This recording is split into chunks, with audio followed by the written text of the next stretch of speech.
और आज हम बात करें शादी की तैयारी के हवाले से, प्रोसीजर्स के हवाले से जो कि लोग ले रहे हैं। अब कुछ ऐसे में प्रोसीजर्स जानना चाहती हूँ जो कि आम लोगों को नहीं पता।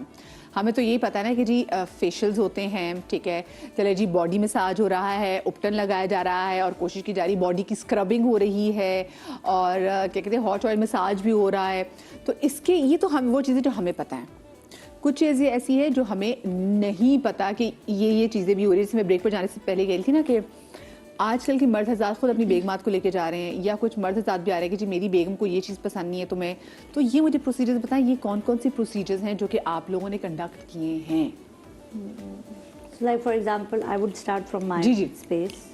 I don't know whether ये station is appropriate to talk about it or not. हमने recently एक चीज़ पे काम करना शुरू किया and that was intimate areas जो होते हैं उसके बारे में हमने बात करना शुरू की। फेस वगैरह के बारे में हर कोई बात करता है, लेकिन इंटीमेट एरियाज जो होते हैं जैसे आपके आर्म पिट्स हो गए जिसमें आपकी हाइजीन बेसिकली एग्जैक्टली आ जाती है, उन जगहों को यूजुअली वो मेल हों या फीमेल हों वो बाईपास कर जाते हैं, राइट, कि एक्सपोज नहीं है। लेकिन व्हाट आई फील लाइक कि दैट इज़ द, अगर आपकी शादी होने जा रही है स्पेसिफिकली, राइट, सो ये ऐसी जगहें हैं कि जिनके बारे में भी आपको हाइजीनिकली अगर देखा जाए तो आपको ख्याल रखना चाहिए। बैड ओडर आता है आपको आर्मपिट्स में से, राइट। बाज़ लोगों को स्वेटिंग की वजह से इसके लिए बोटॉक्स यूज़ किया जाता है for sweat muscle, not to over produce the sweat. उसके साथ साथ there are facials that we do specifically for intimate areas, और उसमें इंटीमेट लाइटनिंग भी होती है without bleaching, and that too gives a very good result in a longer run. Regular procedures करने के बाद हैंड्स ऑन ही होता है, लेकिन it gives beautiful results. Means like I have seen female clients, जब आप फेशियल कर रहे होते हो तो आपको ऑब्वियसली जब आप देखते हो तो ये वाला एक ऐसा पार्ट है कि जिसके बारे में मुझे बड़ी अजीब सा, जैसे हम सुन भी रहे हैं तो हमें हो रहा है कि टेलीविजन पे ये बात सुन रहे हैं। Exactly, because what I feel like हमारे यहाँ ना हम चीज हर चीज को हम टैबू पे ले जाते हैं। टैबू पे जाने की बात नहीं है, जैसे आप हाइजीन पे बात करने की बात है ना, हाइजीनिकली आप बात करें, अब फॉर एग्जांपल नहीं होनी चाहिए, किसी भी सूरत में कॉम्प्रोमाइज नहीं होना चाहिए। So what I feel like in चीजों के बारे में भी बीइंग, अगर आप ब्राइड हैं या ग्रूम हैं तो ये एक ऐसी चीज है कि जिसके ऊपर आपको देखना चाहिए कि यार मुझे ये चीज करा लेनी चाहिए, because at the end of the day मैं अगर आपके पास बगलों में से बदबू आ रही होगी तो आप तो मेरे पास से यूं उठ के चली जाएंगी। मेरे ख्याल से सिर्फ ये नहीं कि ब्राइड एंड ग्रूम में आपको वैसे भी ना बड़ा ख्याल रखना चाहिए, लेकिन मैं शादी के पर्सपेक्टिव से बात हो रही थी। In this hygiene also is laser hair removal. Exactly. So if you do laser hair removal for especially underarms, that also helps with hygiene a lot. And that's, मैं उस चीज़ पे बात करूँगी कि एक और चीज़ जिस पे कहते हैं ना कि अगर थोड़ी सी इन्वेस्टमेंट कर लें तो अच्छा होगा, is laser hair removal. I think it's one of the best things I did for myself और माई डॉटर्स, बिकॉज ये जो continuous hassle of waxing, ingrown hair and strawberry legs and इन सब से आप सेव हो जाते हैं हाइजीनिकली। It is amazing. आप सब डॉक्टर्स भी इस बात को सेकंड करेंगे? बिल्कुल। तो उससे ये होता है कि आपके डार्कर एरियाज भी लाइटन हो जाते हैं, आपकी स्वेटिंग कम हो जाती है, आप नीट एंड क्लीन रहते हो।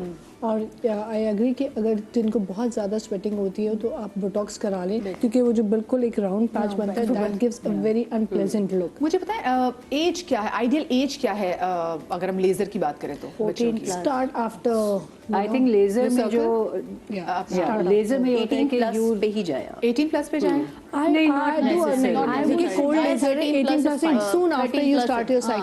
बेसिकली आपके साइकिल के एक साल बाद एक बंदा बोले लेकिन जैसे ही आप बच्चियों के साइकिल स्टार्ट हो तो आप फौरन स्टार्ट करा दें, उससे पहले कि आप उसे लेजर या किसी और दूसरी चीज़ पे लेके जाए, आप साइकिल के फौरन बाद स्टार्ट करा दें ताकि उसको ये हैसल ही ना हो। मुझे एक बात बताएं, ये जो आजकल लड़कियां करी जो फेस को वो शेड करने वाला है, मुझे बताएं क्या ये सही है? No, not at all. उसके बाद मैंने बहुत सारे पेशेंट्स को ब्रेकआउट्स के साथ देखा डीपिगमेंटेशन, क्योंकि उसके साथ आपकी स्किन की लेयर्स भी उतर रही है, वो आपको इंस्टेंटली तो बहुत ग्लोई लुक देता है, but that is in a longer run that is not acceptable. As a facialist यहाँ पे मैं शायद डॉक्टर साहब के साथ same, I will not agree with that. मैं वो थोड़ा करूँ इट ऑल्सो डिपेंड्स अपॉन घर में करने में और एक प्रोफेशनल के पास करने में जमीन आसमान प्रोफेशनल में भी आप कहाँ जा रहे हैं, वो क्या टूल यूज कर रहा है। एग्जैक्टली, फॉर एग्जांपल मेरे पास जो आते हैं, लाइक मैं डर्मा प्लेनिंग करती हूँ, I do and I sell it as well, that's my, because मैं ब्लीच नहीं करती, आई ऑनेस्टली से दैट, क्योंकि बहुत सारे सैलून्स में ये होता है कि वो ब्लीचिंग करते हैं, ठीक है, मैं नहीं करती। प्लस बहुत सारे डर्मेटोलॉजिस्ट हैं जो व्हाइटनिंग इन ग्लूटाथायोन करते हैं, मेरे पास, और मैं लेजर भी नहीं करती, though I am a laser tech but I don't do laser. I do dermaplaning and I do it professionally. Scalpel blades जो होते हैं उसका ब्लेड ही अलग आता है, कुछ 10 आर का तो ब्लेड होता है उसका, मार्केट में मिला है, इसलिए बेबल्ड होता है वो। बच्चियों ने घरों पे खरीदे, बच्चियां खुद कर रही हैं। एग्जैक्टली, वो टिंकल रेजर है वो, इसलिए अब वो ये करते हैं, ड्राई शैम्पू करते हैं, ड्राई पेस्टिंग शैम्पू करते हैं, और उसके साथ रीजन अगेन वही वाली बात आ गई। कल ही मैं किसी की बात पढ़ रही थी कि मार्केटिंग जितनी बजट के साथ आपको टिकटॉक, इंस्टाग्राम, फेसबुक पे दिखती है ना, वो चीज़ उतनी ही हाइप में सेल आउट भी कर जाती है। और इसलिए बात वही आ जाती है, एजुकेशन की बात आ जाती है कि एजुकेशन लैक करती है हमारी कम्युनिटी में, हमारी सोसाइटी में। अगर आप सही तरीके से derma planning, proper exfoliate cleansing के साथ कर रहे हैं, ठीक है, और उसके बाद आप प्रॉपर स्ट्रोक्स के साथ अगर आप एक्सफोलिएशन कर रहे हैं और उसके बाद कोई और हार्श केमिकल यूज नहीं कर रहे, then you will definitely, certainly you will never have an ingrown, और आपको कभी भी एक्ने नहीं निकलेगी। I have been doing it since past 7 years। मेरा कभी भी क्लाइंट को एक्ने नहीं हुई। इसमें ये हो जाता है कि एक्सफोलिएशन डेफिनेटली होती है, ठीक है, बट वही बात है ना कि अगर बच्चियां घर पे डेली बेसिस पे कर रही हैं, तो that's when you are over exfoliating.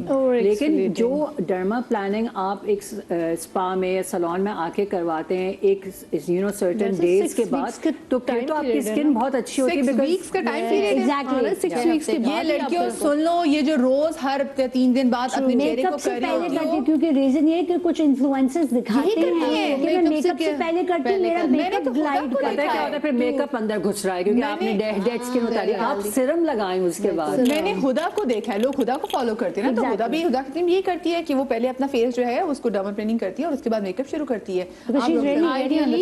Ideally after derma planning 48 to 72 hours का टाइम होता है कोई भी मेकअप अप्लाई करने के लिए, बिकॉज जब आपकी एक्सफोलिएशन हो गई है, अगर आपने सेम थिंग जैसे शैला ने कहा, एग्रीड, अगर आप स्किन टाइप के अकॉर्डिंगली क्लेंजर लगाते हैं, उसको अच्छी तरह क्लेंस करते हैं and then you apply serum, देन आपका स्किन बैरियर सिस्टम बहुत अच्छा डेवलप अच्छा हो जाएगा। और अगर आप नहीं ये सब चीजें फॉलो करते, जैसे अभी ये बताइए टिकटॉकर ने कहा या इन्फ्लुएंसर ने कहा, आपने लगा निकाल दिया, स्किन जो है वो ग्लो करना और आपने मेकअप कर लिया, देन आपका स्किन बैरियर लगा लिया। That is the reason why. अभी फॉर एग्जांपल ब्राइडल सीजन है, मेरे पास जो ब्राइड्स आती हैं, मैं उनको स्पेसिफिकली बता देती हूँ कि भाई अगर आपने ब्राइडल फेशियल कराना है, it has to be minimum of 12 days before, और अगर उसमें डर्मा प्लेनिंग भी होगी तो मुझे 12 दिन ही चाहिए, तब तक तो मेरे बाल आ जाएंगे। मैंने कहा मैं तो पहली बात तो ये अव्वल मैं बालों के लिए कर नहीं रही, मैं स्किन को एक्सफोलिएट कर रही हूँ, मुझे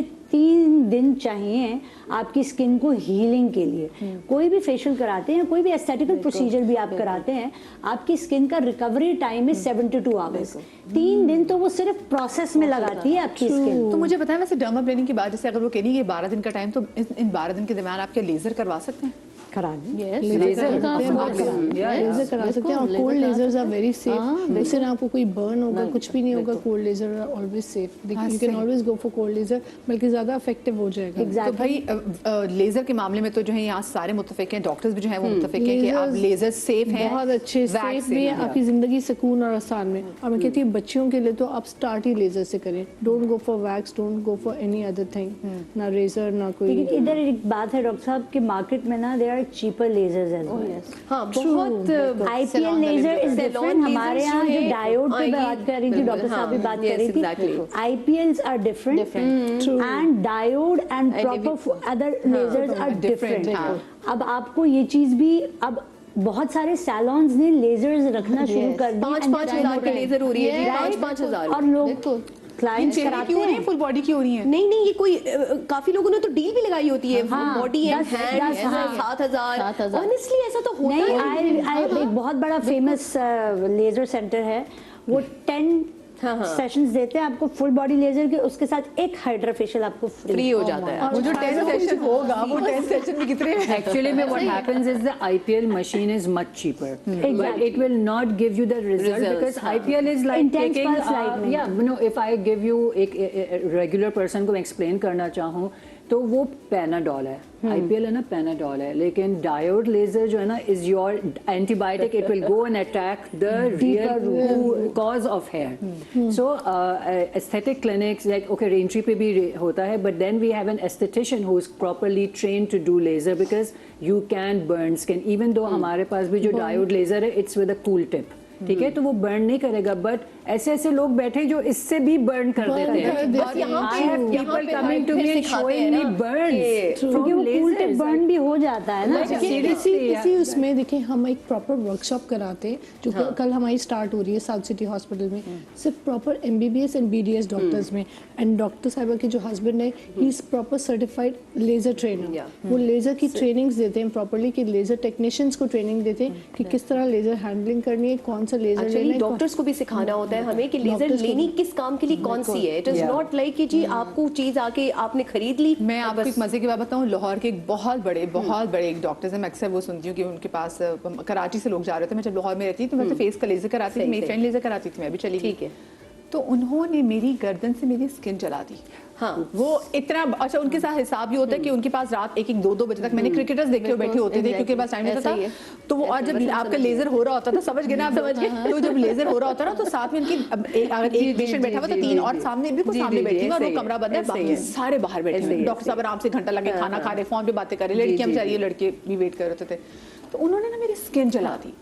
और मैंने जब उन्होंने कहा तुम ख्याल नहीं रखती ना तो तुम्हारा इस जल्दी, मैंने कहा मैंने ख्याल है आपने मेरी स्किन चला दी. उसने मुझे ऐसा लेजर से डराया. फिर जब कराची आई तो मैं हेयर रिमूवल के लेजर जो कराती हूँ, लेकिन वो उसने जो मेरी स्किन जलाई वो अभी तक उसका निशान रह गया है. तो आप ये जरूर देखें कि भाई एक तो आप, और जब शुरू से कुछ लोग वो कहते हैं, कुछ लोग खुद कहते हैं कि जी आप ना इंटेंसिटी बढ़ा दें ताकि जितना इंटेंसिटी हो उतना. अच्छा, अब उधर में कुछ प्रोसीजर्स की जो बात करी थी वो मैं आपसे बिल्कुल मैं यही ऐड ऑन करती हूँ कि other than like the facial thing जो हम वैसे ही करते रहते हैं, जो चीजें अब नई आ चुकी हैं और लोगों को वैसे कुछ को नहीं पता और चेंज हो गई हैं. जैसे I am an expert in smile makeover, Hollywood smile makeover आपने सुना होगा, एवरीबॉडी वांट्स इट. और जिसके लोग टर्की से जा के चले जाते हैं, लोग 3,000 पाउंड के लग रहे हैं दांत. हाँ, और उन्हें जी टिकट्स भी मिल रहा है. आया सोफिया भी दिखा देंगे आपको, इसमें घुमा देंगे टर्की. बात बिल्कुल सही है.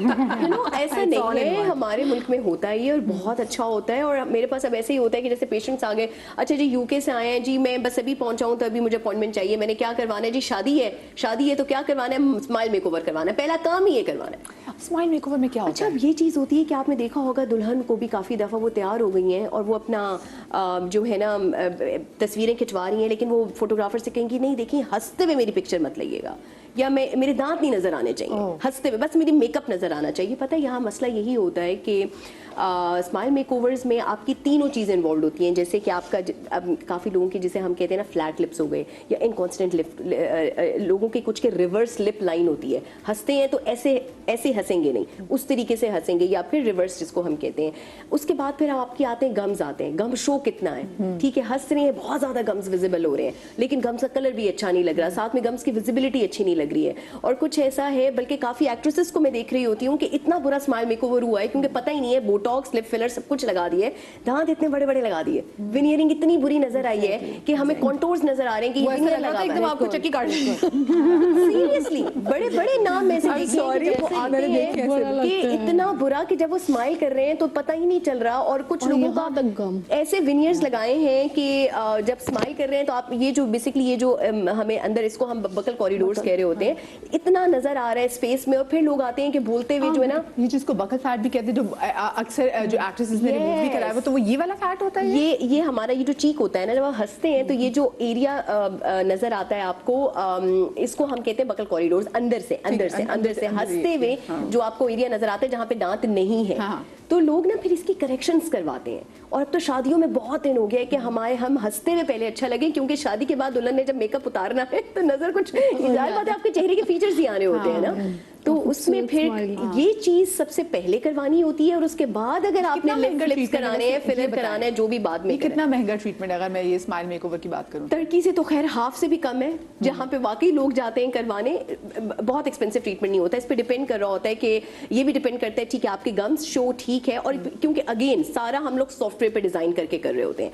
अगर आपने जैसे हमने सॉफ्टवेयर पे सारा डिजाइन कर लिया और उसके बाद कॉन्सेंट आपकी तरफ से मिल गया, हाँ मुझे तो ऐसे ही दिखना है और मैं ये बिल्कुल अच्छी लग रही हूँ, क्योंकि हम बेसिकली सारी प्रोफाइल देख रहे होते हैं। ये this is not just about your teeth, ये आपकी सारी प्रोफाइल है, आपका नाक, आपकी आंख, आपका चेहरा, आपका जॉ कैसा है। और उसके बाद आप जो कहते हैं कि ठीक है हमें ये चीज़ पे हम लॉक करते हैं और हमने आपका सारा कॉन्सेंट और सारा कुछ आपको बता दिया, एंड उसके बाद फिर खर्चा उस पर डिपेंड कर रहा होता है कि अगर सपोज विनियरिंग हमने करनी है, ठीक है, तो अब तो इतने खूबसूरत विनियर्स आ गए और बहुत ज़बरदस्त, जो कि आप इवन जिसका मटेरियल भी बाहर से अब बनकर आ रहा होता है, वो डिपेंड कर रहा होता है। जैसे पर विनियर अगर आप रेंज करें ना तो 20 से लेके 50,000 है पाकिस्तान में, बाहर चले जाएं तो $1,000-2,000 से शुरू होता है।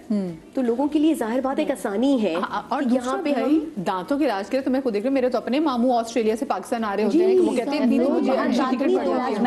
तो आप अगर विनियरिंग करवा रहे हैं, लेकिन ऐसे नहीं होता है कि कोई भी एनालिसिस नहीं हुआ, कोई भी फेशियल एनालिसिस नहीं किया और सिर्फ उठा के विनियर लगा दिया।